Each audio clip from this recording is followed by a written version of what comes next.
한국 때문에 미국이 뜨겁게 달아오르고 있다는 소식이 전해졌습니다. 그룹 방탄소년단이 2년 만에 오프라인 공연으로 전 세계 팬들을 만났는데요. 방탄소년단은 11월 27일 오후 7시 30분 미국 로스앤젤레스 소파이 스타디움에서 BTS 퍼미션 투 댄스 온 스테이지 LA를 개최하였습니다. 다음 날인 28일과 12월 2일까지 총 4회 공연을 펼칠 예정이죠. 방탄소년단의 오프라인 공연은 2019년 서울에서 펼쳐졌던 2019 BTS 월드 투어 러브 유어셀프, 스피크 유어셀프 이후 2년 만입니다. 이번 공연은 방탄소년단의 히트곡 퍼미션 투 댄스의 메시지처럼 어디에 있든 누구나 함께 춤추는 것을 허락받았다는 기쁨을 담은 축제로 꾸며질 예정이죠. 방탄소년단은 앞서 지난달 24일 온라인 콘서트 BTS 퍼미션 투 댄스 온 스테이지를 개최해 새로운 투어 시리즈를 맛보기로 선보였는데요. 이번 오프라인 공연은 이전 투어 시리즈보다 한층 업그레이드된 무대 세트와 구성, 그리고 방탄소년단만의 화려한 퍼포먼스가 어우러져 팬들에게 풍성한 볼거리를 선사할 것으로 전해졌습니다. 특히 이번 LA 공연에서 방탄소년단은 온라인 콘서트에서 볼 수 없었던 무대와 함께 일부 공연 세트 리스트에 변화를 줘 다양한 퍼포먼스를 꾸밀 것으로 전해졌는데요. 또한 이번 공연에는 별도의 스크린을 통해 실시간 공연을 시청할 수 있는 라이브 플레이 인 LA 이벤트도 마련되었습니다. 미국 로스앤젤레스에 있는 전문 공연장 유튜브 시어터에 설치된 대형 스크린을 통해 콘서트를 관람할 수 있으며 이곳에서도 응원봉 아미밤을 연결해 생생한 현장감을 만끽할 수 있는 것으로 전해졌죠. 한편 일본은 이제 한국 없이는 살 수 없다고 밝힌 것으로 전해졌습니다. 한국 드라마 빼면 볼 게 없다. 일본에서 현재 상황을 한 문장으로 표현하면 이렇게 볼 수 있는데요.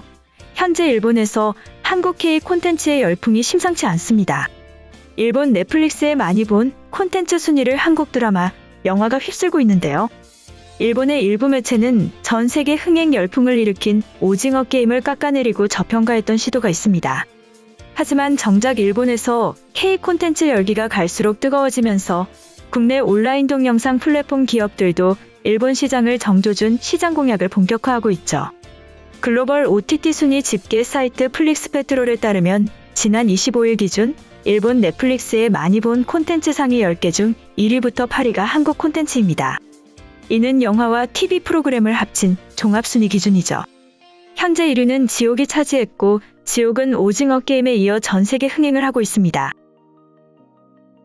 지난 19일 첫 공개된 이후 24시간 만에 TV 프로그램 전 세계 1위를 기록하였죠. 이는 공개 8일 만에 1위를 기록한 오징어 게임보다도 빠른 속도로 공개 이후 전 세계 TV 프로그램 1위를 이어가고 있습니다. 2위부터 8위까지도 한국 콘텐츠가 휩쓸었죠. 2위는 KBS의 영모, 3위 넷플릭스 오리지널 콘텐츠 오징어 게임이 차지했습니다. 4위는 TVN의 진심이 닿다, 5위 사랑의 불시착 6위 영화 엽기적인 그녀, 7위 이태원 클라스, 8위 갯마을 차차차가 이름을 올렸죠. 얼마 전 일본은 오징어 게임이 세계적인 흥행을 이어가자 일부 현지 매체가 호평을 쏟아내며 흠집내기에 열을 올리기도 했는데요. 지난달 일본 매체 현대비즈니스는 오징어 게임은 일본 작품 가이지 신이 말하는 대로 배틀로얄을 베낀 것으로 이보다 깊이가 없다며 평가절하하기도 하였습니다.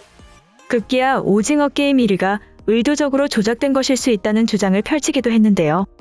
이외에도 본 유력 경제 매체인 니혼게이자이는 오징어 게임 속에 등장하는 전통놀이는 일본이 전파한 것이라는 주장을 내놓아 논란이 되기도 했습니다.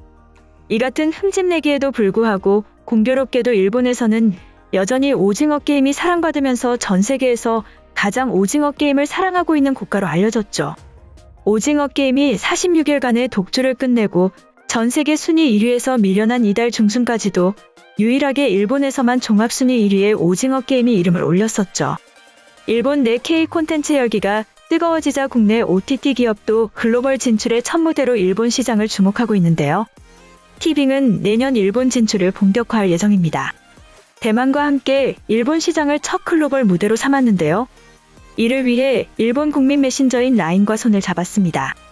티빙은 주요 국가에 직접 서비스를 선보이는 플랫폼을 운영해 티빙의 오리지널 콘텐츠와 현지 콘텐츠를 공격적으로 수급할 방침인데요. 한편 현대차는 호주에서 미국을 완전히 제끼고 있다는 소식이 전해졌습니다.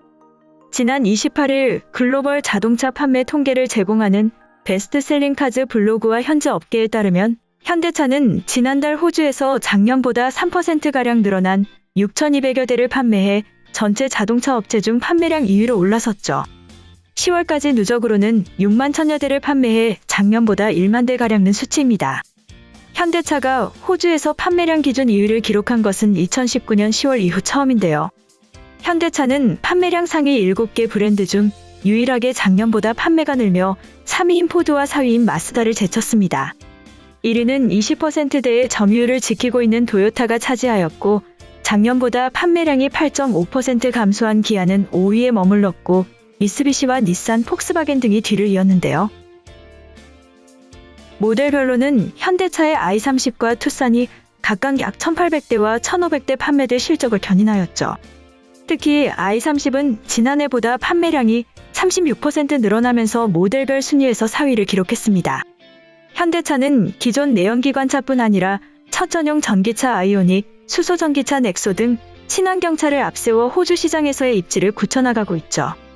현대차 호주 판매법인이 지난달 아이오닉 초기 물량 240대에 대한 온라인 주문 신청을 받은 결과 2시간 만에 전량 완판하는 기록을 갱신하였는데요. 주문 접수 중 홈페이지가 마비될 정도로 예약자가 몰린 것으로 알려졌습니다. 아이오닉 5는 호주 자동차 리서치 업체 카세일즈가 선정하는 2021년 올해의 차 심사에서 폴스타이와 포르쉐 타이칸 크로스 투리스모를 제치고 1위를 차지하며 호평을 받기도 했죠. 수소전기차 넥소도 정부 차원에서 수소차 보급을 추진하고 있는 호주에서 주목받고 있습니다. 넥소는 도요타 미라이를 누르고 호주주 정부 관용 차량으로도 채택되었는데요. 현대차는 올해 초 넥소 20대를 호주 수도행정준지에 공급한 바 있죠. 공식 출시까지는 시간이 걸릴 것으로 보이지만 호주 정부가 2030년까지 수소를 주요 에너지 수출 자원으로 전환한다는 목표하에 현대차와 손잡고 수소 충전 인프라 확충과 수소 생산 기술 개발에 박차를 가하고 있는 만큼 향후 호주 시장에서 친환경차를 중심으로 점유율을 확대해 나갈 수 있을 것으로 전망되고 있습니다.